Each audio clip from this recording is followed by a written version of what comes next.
Hi folks, Canadian Prepper here. So today I want to talk about utopia and dystopia. Why are preppers so dystopian in their thinking? Let's get to it.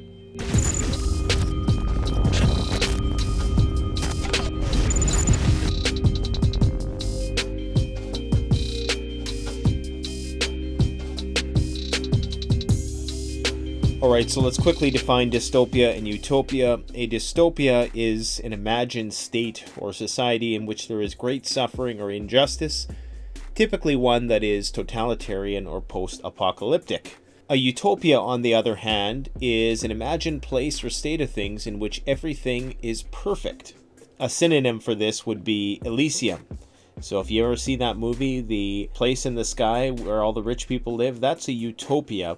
And on the ground, of course, where all the poor people are fighting over what remains and are being policed by robots, well, that's a dystopia. So it's important to note that these things can coexist within the same universe. Oftentimes they do coexist, but are just segregated. I can think of countless examples in Hollywood, but we're not going to go there. Let's just get on with this.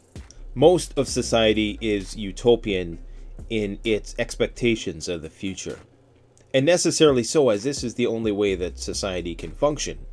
This is the only way that people would be willing to make investments in the future, is if they knew that there was a future to be had.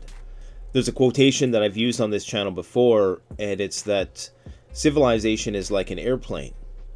It only stays aloft if it's moving forward. As soon as progress ceases, that plane's going down. And such is the case with civilization. Now, in spite of these core utopian fundamental beliefs in our capitalist society, there still seems to be this infatuation with the dark side of things. And I would venture to say that most people are utopian through the week, and they're dystopian in the bedroom. And what I mean by that is that everybody loves a good thrasher flick. Everybody loves a good horror movie, and most movies, when they're talking about futurism or sci-fi, 99% of those movies have a dystopian element to them. That's the only way you make an engaging story, is with an antagonist. So this is why most people are enamored with post-apocalyptic fiction. Because who wants to go and watch a movie where they just show you how perfect the world is and nothing bad ever happens? It goes back to that Agent Smith line when he's talking to Morpheus about how, we tried to create a perfect simulation for human beings, but they resisted it because it was too perfect. It was too boring. People wanted to take risks. It's like the Safe Playground study. There's a video by Vox on YouTube. It's got over 1 million views, and it's talking about how if you make children's playgrounds overly safe, they're going to thrill seek, and they're going to find ways which usually are even more dangerous than would have been the case if you didn't make these padded playgrounds.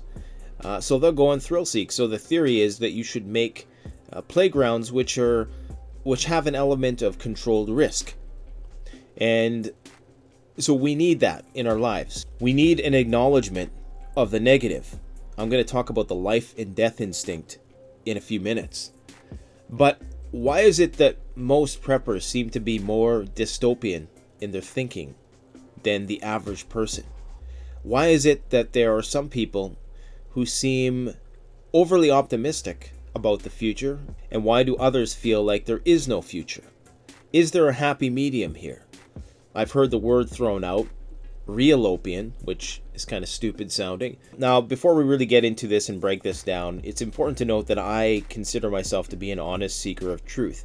I believe that self-criticism is absolutely necessary if you want to grow as a person.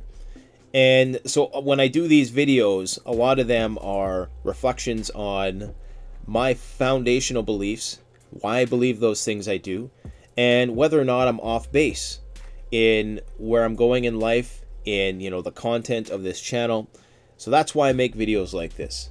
But I also want to say that just because you are utopian, there's this idea that if you are a person who is hopeful for the future, that you are more virtuous, that just because you're not a Debbie Downer and you're not fixated on the negative outcomes of a situation, that somehow that makes you more of an asset to society, or that makes your opinion more valid, or that society just benefits more from your opinion.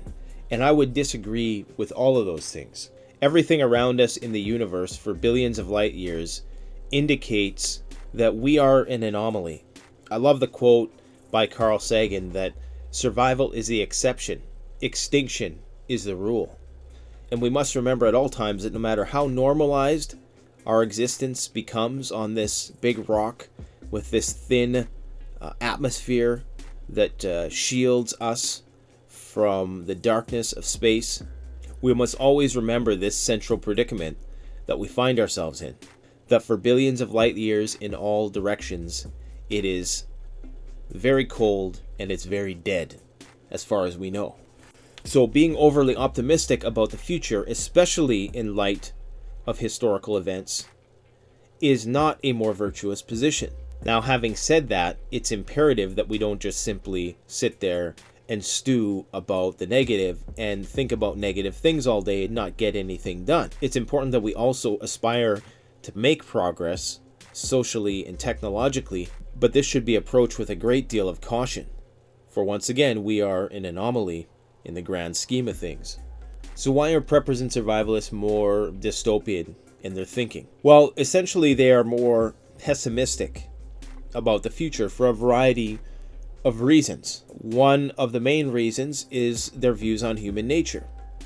Most preppers and survivalists believe that at their core, human beings are selfish. That human beings will serve themselves instead of serving the greater good, the greater whole. And because people are selfish, that they are a threat to you. So they lack faith in humanity.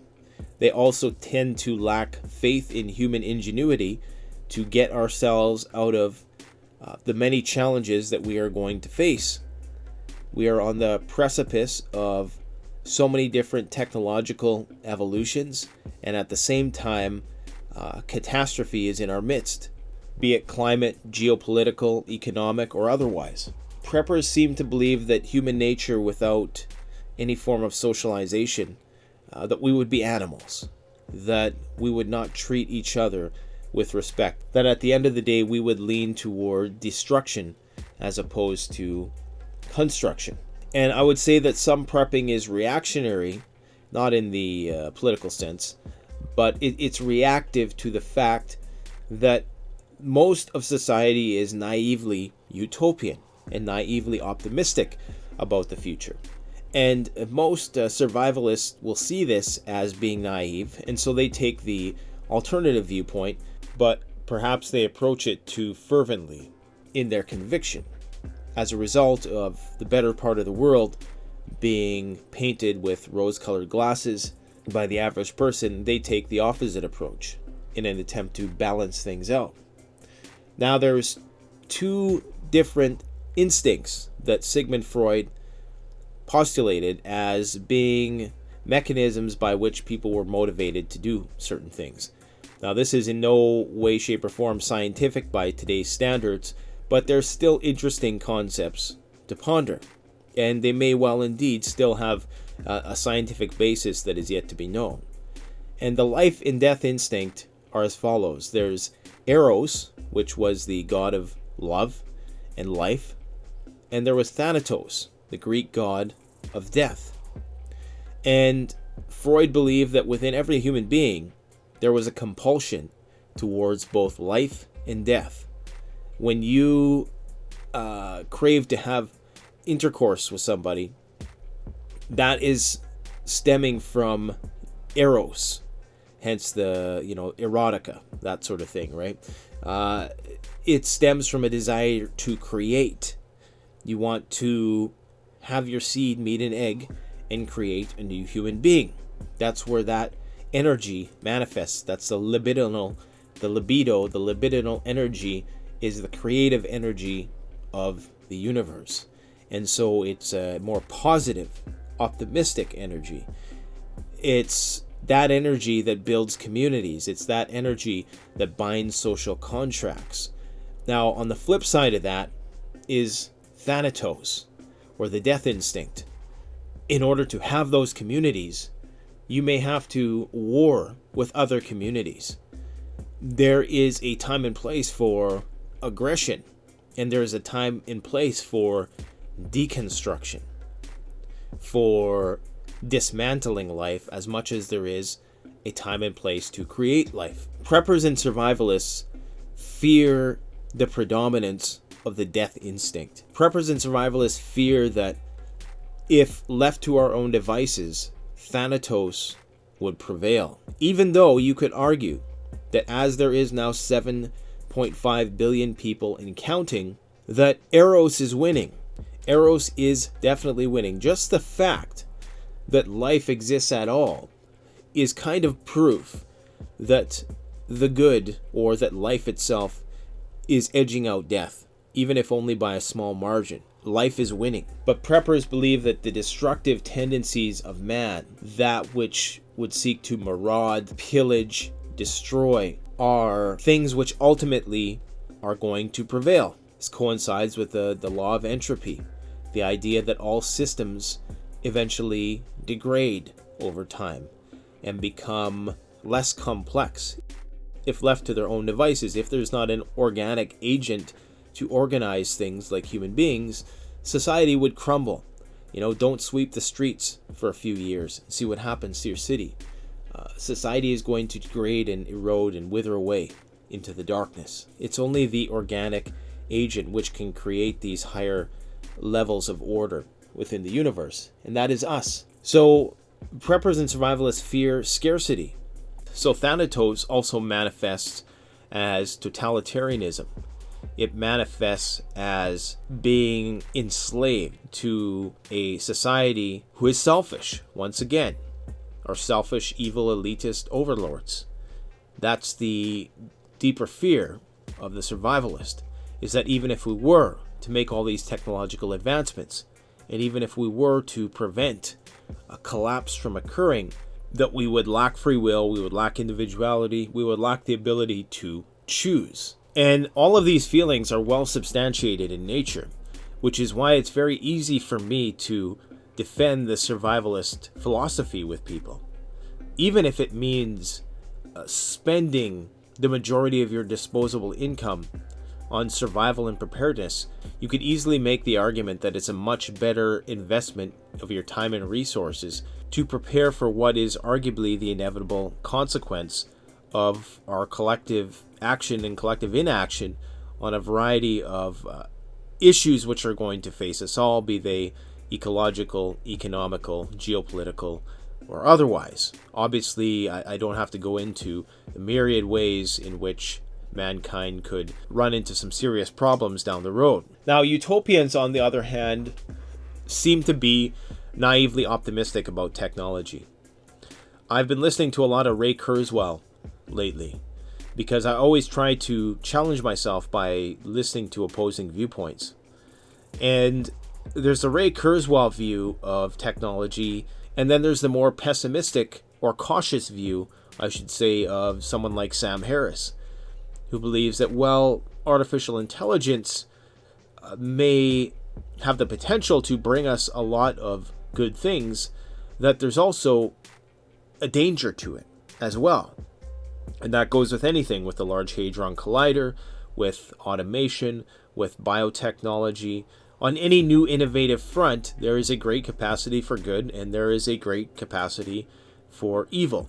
Most utopians seem to really minimize the possibility of things going wrong, and they draw on historical examples that show man emerging over time and becoming more and more refined, and the quality of life improving. And they would be, in many cases, right about all of those opinions. The problem is, though, they tend to be quite historically short-sighted. So they're usually basing their projections on things that have happened in the last 100 years, like post-Spanish flu, or even post-World War II. They tend to base it on the idea that, on the whole, there is a net decline in suffering, in human suffering, so that, Ray Kurzweil talks about how if a child in Africa has a cell phone, that basically, by 1950 standards, he has $1 trillion piece of equipment in his pocket. The amount of computing and processing and research and development that has went into that little pocket computer of that African child really is the end result of trillions of dollars of research and millions of man hours of development. So on the whole, people's lives are getting better. They argue that it's just our access to media which is making it seem like things are worse. Because remember, we're drawn to negative stories because that's just in our nature. Even the utopians in our society like going to the movies every weekend and watching the monthly dystopian flick. Many of these people seem very willing to also concede their rights and freedoms because they generally have a more optimistic view of human nature. They don't believe that people who have the power over them, like the Mark Zuckerbergs and the other CEOs of these major tech companies, they believe that they don't have bad intentions with their information, with their data. And I think we could take more of a neutral standpoint even when analyzing that, and we could say that it may not be that these tech giants' goals are nefarious per se, that they're trying to enslave all of mankind. So it's not so much that they're trying to rule the world and dominate everybody. That's just the consequence of their selfish pursuits. What they care about first and foremost is their own self-interest, not so much nefarious intent towards other people. So it's not that they're evil necessarily, but it's just that they have all this power, and absolute power corrupts absolutely, as the saying goes. They disregard the long view of history. If you go back long enough in history, you see that civilizations do rise and fall. You see that bad things on very large scales can happen, and that there is no reason to think that they won't happen again. These people are much more optimistic about the boom and bust cycles. They're more optimistic that even though there are these boom and bust cycles, that the tendency is towards booming. They essentially believe that technology is going to lead to abundance and prosperity. Ray Kurzweil believes that technology is going to solve all problems, and he is on a mission to keep himself alive until the end of the 2020s, when we reach what he calls escape velocity with anti-aging technology, where if you can stay alive until the late 2020s, he feels that you're going to be able to stop aging, and that eventually, after that, into the 2030s and 2040s, technology is going to exist that actually reverses aging. So he wants to live forever. He was in the documentary Transcendental Man. These people are very transhumanist in nature. They want to merge with machines. They believe that that's the next evolutionary step. And indeed, there are arguments to be made for and against that. And I'm going to be doing a very big video in the next month or so here with regards to technology and man, and how all of the SHTF situations that we envision are kind of going to revolve around that proxy. Another thing that utopians tend to do is they tend to embrace the technological complexity of things. Most preppers and survivalists want a more simple lifestyle. Why else is Joe Robinet going out into the wilderness and living like a primal man? Why would anybody do that? And why would millions of people watch him do that? Now, that's not a criticism of him in any way. I'm just trying to get you to think about, why would people be interested in that stuff? Well, clearly there is a desire to lead a more minimalist, simplistic lifestyle. People who are utopians, technological utopians anyways, are people who embrace a more complex society where you have less rights, less freedoms, where you create an artificial world in which you live in. So really, utopians are advocates for an artificial world. Survivalists are advocates, if only indirectly, for a natural world. As is the case with all of these things, the truth is probably somewhere in the middle.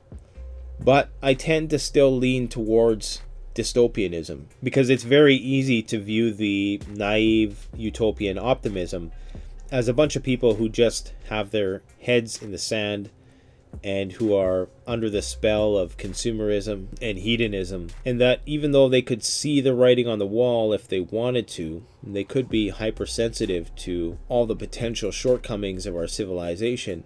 Instead, they choose to live a life of bliss. Ignorance is bliss. And it would be very easy to do that. It would be very easy for me tomorrow to just start playing video games all day and submerge myself in a virtual world and never come out of it for the rest of my life. But what happens when they pull the plug? Let me know what you think in the comments section. Thanks for listening. Thanks for watching. Don't forget to like, comment, subscribe, and we have a sale at CanadianPreparedness.com for the next 2 days. I think it goes till April 10th for 15% off the entire store. It's a secret sale, or somewhat, just for my social media followers. The majority of my customers are now organic, meaning they're coming off the internet. But your support is greatly appreciated. And I know this video is a bit more ethereal in nature, but we're going to have a lot more practical videos coming down the road because I am officially now on a leave of absence from work, and I can focus on this full time for a year and see where it takes me. Thanks for watching, guys. Take care. Canadian Prepper out. The best way to support this YouTube channel is to support yourself by gearing up through CanadianPreparedness.com or BugoutRoll.ca. Premium quality gear at the best possible price using the incredibly secure and easy to use Shopify platform. We offer free shipping to the United States for orders over $200 USD and free shipping to Canada over $75. So support the channel by supporting yourself.